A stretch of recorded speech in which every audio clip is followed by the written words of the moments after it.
Pemirsa, Kompolnas meminta Divpropam Polri dan Barreskrim Polri memproses etik sekaligus pidana 7 anggota Brimob penabrak pengemudi ojek online Afan Kurniawan secara beriringan. Hal ini disampaikan usai menghadiri gelar perkara di gedung Divpropam Polri.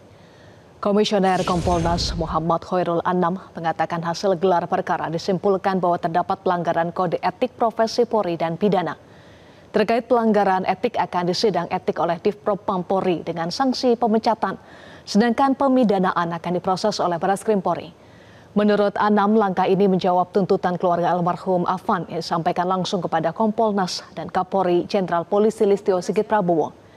Gelar perkara digelar secara tertutup pada pagi tadi hingga siang tadi. Dalam gelar perkara, Divpropam mengundang pihak eksternal seperti Kompolnas dan Komnas HAM. Salah satu yang juga penting di samping memang persiapan untuk memutuskan itu adalah juga direkomendasikan untuk mulai melangkah pada pemidanaan. Jadi tadi juga sudah ada teman-teman dari Barreskrim yang sudah menyiapkan manajemen pemidanaannya, penyidikan dan sebagainya. Terus karena juga ada putusan ini, semoga rekomendasi ini segera bisa dilakukan. Jadi langkah-langkah bagaimana pemidanaan itu berlangsung. Jadi ada dua hal yang penting. Satu, dalam konteks kerangka etik, ya potensi besarnya adalah sampai level pemecatan. Terus dalam kerangka pemidanaan tadi memang disimpulkan ada potensi unsur-unsur pidana.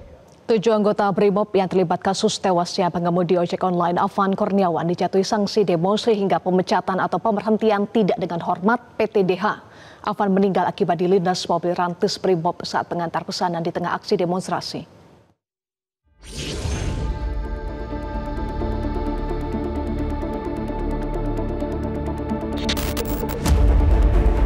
Berdasarkan hasil pemeriksaan Divisi Profesi dan Pengamanan Divpropam Polri, 2 anggota dikategorikan masuk dalam pelanggaran berat. Keduanya, yakni Komandan Batalion Resimen 4 Brimob Polri, Kompol Kosmas Kajugae dan Bribka Rohmat, anggota Satuan Brimob Polda Metro Jaya. Sementara untuk 5 anggota lainnya masuk dalam kategori pelanggaran sedang berdasarkan hasil pemeriksaan. Mereka duduk di mobil bagian belakang sebagai penumpang saat terjadi insiden tersebut. Kelimanya adalah anggota Satbrimob Polda Metro Jaya, yakni Aibda M. Rohyani, Bribtu Danang, Bribtu Mardin, Baraka Jana Edi, dan Baraka Yohanes David. Pelaku pelanggaran berat terancam sanksi pemberhentian tidak dengan hormat atau PTDH. Sementara untuk pelanggaran sedang diancam dengan tuntutan sanksi berupa mutasi atau penundaan kenaikan pangkat sesuai fakta di sidang kode etik profesi Polri.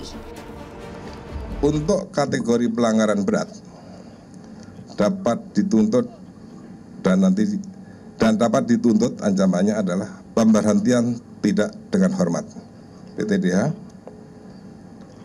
Untuk kategori sedang dapat dituntut dan nanti keputusan sanksi itu ada di Komisi Kode Etik Profesi Polri.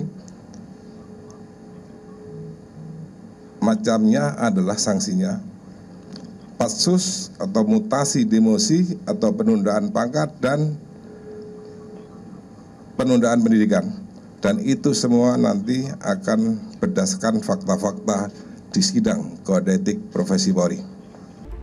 Sementara itu, Komisioner Kompolnas Khairul Anam tidak hanya menyoroti sanksi etik kepada 7 tersangka, namun ada potensi pelanggaran pidana.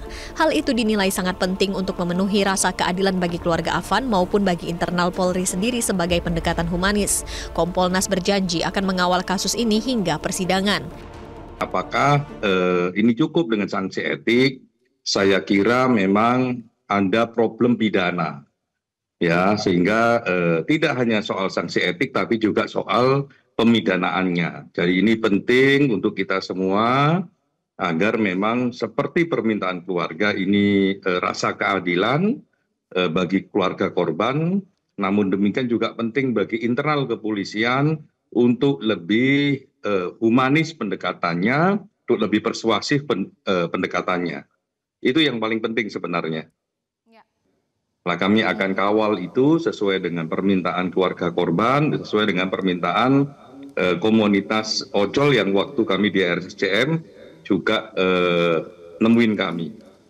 Keadilan bagi Afan tentu menjadi ujian transparansi dan keadilan bagi institusi kepolisian Republik Indonesia, mengingat sorotan masyarakat tertuju pada sanksi yang akan ditanggung oleh 7 tersangka.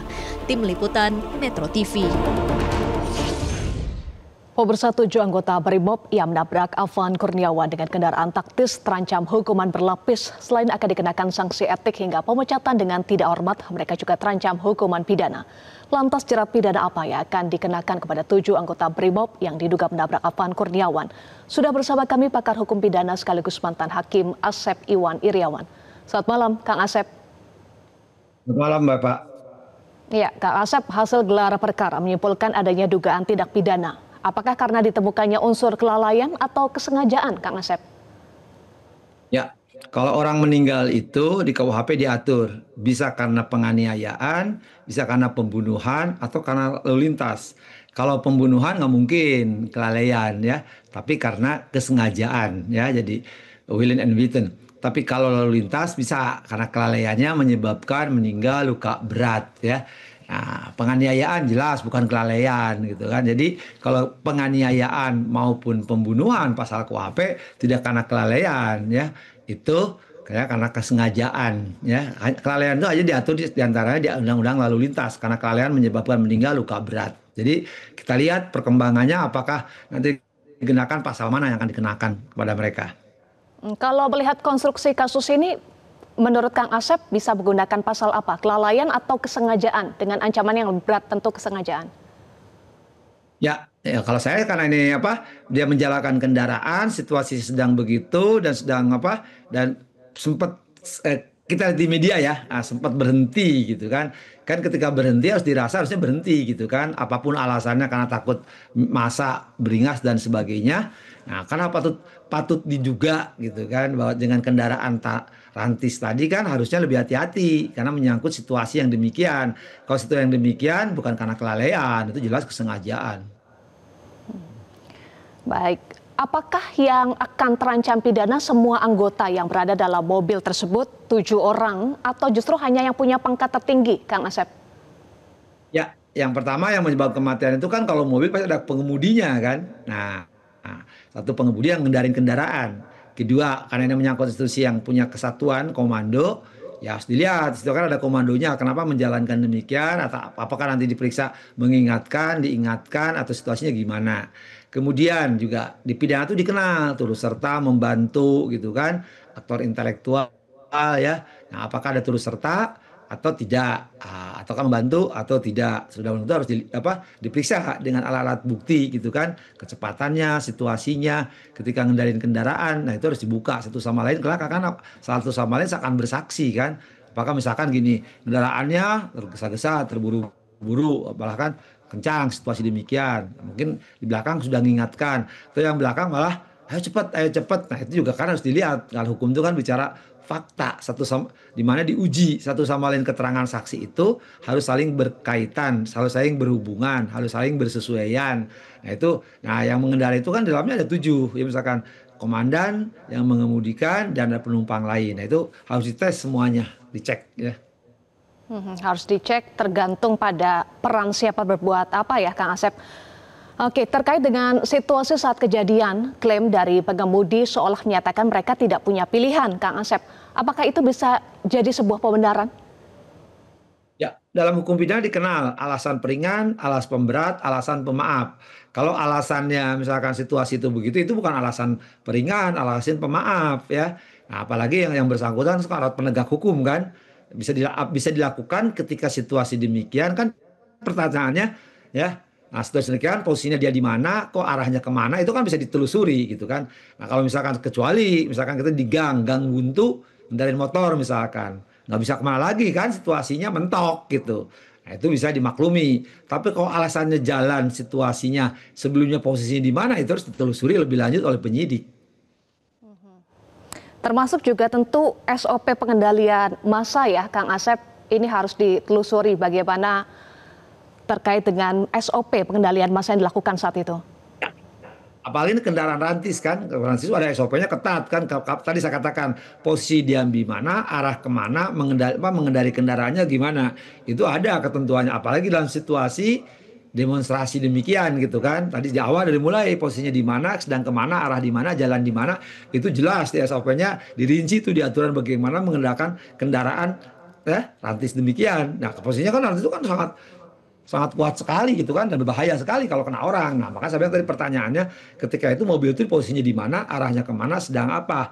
Dan di jalan itu kan posisinya kemana. Itu memang harus telusuri lebih lanjut. Itu menyangkut fakta-fakta di lapangan. Nah fakta-fakta di lapangan ini harus dicek. Di saat awal tadi dicek dan terkocek itu untuk mengetahui ya bahwa ini kendaraan rantis ya untuk apa gitu, posisinya di mana, arah kemana, jalan mana gitu. Sedang situasi kita udah tahu ya, situasinya kan begitu tanda petik ya mencekam, situasinya sangat ya demo lah tahu sendiri ya bagaimana orang berlarian arahnya kemana, mobil juga arah kemana, kemudian juga tiba-tiba kok harus melindas gitu kan atau menyebabkan kehilangannya orang kan kan patut diketahui dan patut diperkirakan ketika mengendarai kendaraan tadi SOP-nya ya situasi demikian apakah di depan itu ada kendaraan atau tidak gitu kan ya kita setidaknya ngerem. Toh masa juga tidak mungkin kan langsung gebukin gitu, langsung ngeroyok kan tidak, karena semua berlarinya arah semua kemana arah perjalanan itu kan terasa suruh berhenti itu kan kalau lihat di tayangan media ya yang ditayangkan itu bahkan kan kelihatan ya yang bersangkutan korban itu Aan itu sudah posisinya Atan itu sedang bagaimana dan mobil juga sedang gimana. Itu saya kira menarik untuk kan biasanya penyidik suka ngegambar posisi gitu kan mobilnya di mana suka dikasih tanda-tanda gitu kan jamnya juga menentukan. Nah, itu kan CCTV kan bisa melihat atau publik bisa melihat kejadian kemarin kan begitu mengerikan dan yang menyakitkan kan posisi korban dilindas oleh rantis tersebut kan pertanyaannya tadi di awal saya katakan mobil posisi di mana arah kemana kok segitu cepatnya gitu melindas harusnya kan berhenti. Baik, tentu berbagai fakta termasuk fakta di lapangan harus dicek secara tuntas ya. Terima kasih Kang Asep sudah bergabung bersama kami di Prime Time News. Jelajahi cara baru mendapatkan informasi. Download Metro TV Extend sekarang.